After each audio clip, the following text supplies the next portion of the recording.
Salut à tous les petits loups, aujourd'hui on se retrouve pour une vidéo entrepreneuriale. Après le business plan, la matrice SWOT, alors la matrice SWOT pour Strengths, Opportunities, Weakness et Threats. Et en fait, c'est juste les atouts et les dangers internes et externes d'une entreprise. Alors pour les trouver, ça va être assez simple. Il faut brainstormer. Voilà, il faut passer un peu de temps. Il faut se creuser la cervelle, il faut faire preuve un peu de créativité. Et vous allez voir ce qui remonte le plus que souvent les gens. Enfin, si vous êtes à plusieurs, vous allez voir les idées qui ressortent le plus. Ce qui semble être, ce qui semble être les forces de l'entreprise, les faiblesses de l'entreprise, les opportunités et les menaces. Donc, si vous avez personne avec vous, tout simplement, ce que vous pouvez faire, c'est demander à GPT de vous donner des idées, tout simplement. Vous allez dans, vous savez, sur ChatGPT, j'imagine que je n'ai pas besoin de le présenter. Sur le site OpenAI, si vous ne payez pas la version GPT+, vous pouvez vous servir de la version 3.5 et vous demander de créer une matrice SWOT pour le concept de votre entreprise. Donc, pour mon entreprise, c'est une application de mise en relation entre des influenceurs et des propriétaires d'hébergement. Donc, moi, j'ai fait la matrice SWOT pour cette dernière et je vais vous montrer un peu ce que ça donne. Donc, les forces d'une application, c'est que c'est scalable. On peut je n'aime pas le mot en français, mais on peut agrandir à l'infini le concept parce que tout simplement les contrats sont standardisés. On met sur une plateforme toutes les parties prenantes, les gens peuvent s'inscrire en toute autonomie, que ce soit les influenceurs ou les propriétaires d'Airbnb. Donc, c'est génial en fait, on a automatisé le processus.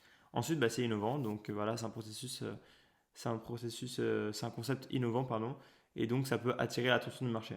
Maintenant, les faiblesses, c'est que on dépend quand même des influenceurs. Donc, c'est-à-dire que déjà, il faut qu'on trouve des influenceurs qui soient prêts à nous suivre. Il ne faut pas faire de bad buzz auprès des influenceurs, par exemple. Ça va dépendre aussi largement de la volonté des premiers influenceurs sur la qualité rendue aux hébergements. Après, concrètement, on peut diriger les influenceurs pour qu'ils fassent les choses correctement en les formant et puis aussi carotter le bâton, on va dire. Tout simplement, s'ils ne font pas les choses correctement, ils sont bannis de la plateforme et ils ne pourront plus profiter du service. Et la deuxième chose, c'est la réglementation, les questions légales et fiscales évidemment autour de l'échange de services parce que au début, je ne vais pas proposer de l'argent contre de l'influence, mais seulement de la nature, des séjours gratuits contre de l'argent. Donc il faut évidemment mettre un cadre légal à tout ça.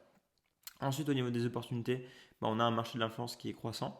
Et puis ensuite, en fait, on a un marché, euh, on a limite dans un océan bleu parce que il y a personne aujourd'hui, très peu de personnes qui utilisent l'influence comme moyen de marketing pour l'hôtellerie.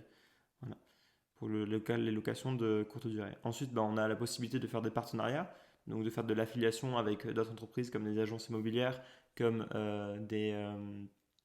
comme les agences qui font de la gestion, des agences de conciergerie, des agences de ménage, qui sont en contact direct avec des propriétaires de location de courte durée et qui vont pouvoir du coup nous envoyer des clients contre évidemment une commission. Et la troisième opportunité, c'est que ce concept il est assez simple en termes d'expansion géographique. Si demain ça marche en France, il n'y a aucune raison que ça ne marche pas en Italie, en Espagne, en Angleterre, enfin à toute l'Europe et puis de manière générale à tout le monde, puisqu'il y a de la location longue durée dans énormément de pays si ce n'est pas tous.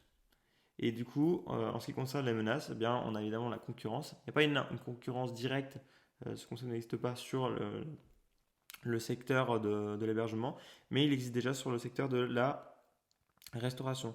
Et donc, ils ont déjà les influenceurs sur leur application. Ils pourraient très bien maintenant aller démarcher les hébergements si l'envie leur souhaitait. Et ils seraient certainement plus rapides que moi puisqu'ils ont les ressources nécessaires. Donc, la rapidité aujourd'hui, c'est vraiment une contrainte. Pour moi, c'est une menace. Et enfin, on a les tendances du marché. Tout simplement, aujourd'hui, le marketing d'influence est en plein essor. Il a un retour sur investissement qui est l'un des meilleurs dans le marketing, à même euh, qui est équivalent au retour sur investissement qu'on peut avoir avec des publicités payantes. Donc il est encore un peu moins utilisé en termes de volume évidemment. Mais demain, mon pari c'est que ça va continuer à augmenter, mais ça pourrait descendre. Les gens pourraient boycotter l'influence. Ça existe, c'est des mentalités qu'on retrouve chez certaines personnes qui boycottent l'influence, qui n'aiment pas le concept d'influence. Et donc si cette mentalité commence à devenir prépondérante, les gens ne feront plus confiance aux influenceurs, et donc les influenceurs n'auront plus de pouvoir, et donc ne seront plus un produit intéressant pour les hébergeurs. Donc voilà, c'est tout pour cette analyse de cas. Cette matrice SWOT, il faut la faire quand vous êtes en train de faire votre business model pour voir pour tout simplement mettre par écrit ce qui vous inquiète et vous réjouit dans le futur de votre entreprise. Voilà, c'est tout pour cette vidéo. Je vous dis à la prochaine. En attendant, tchuss!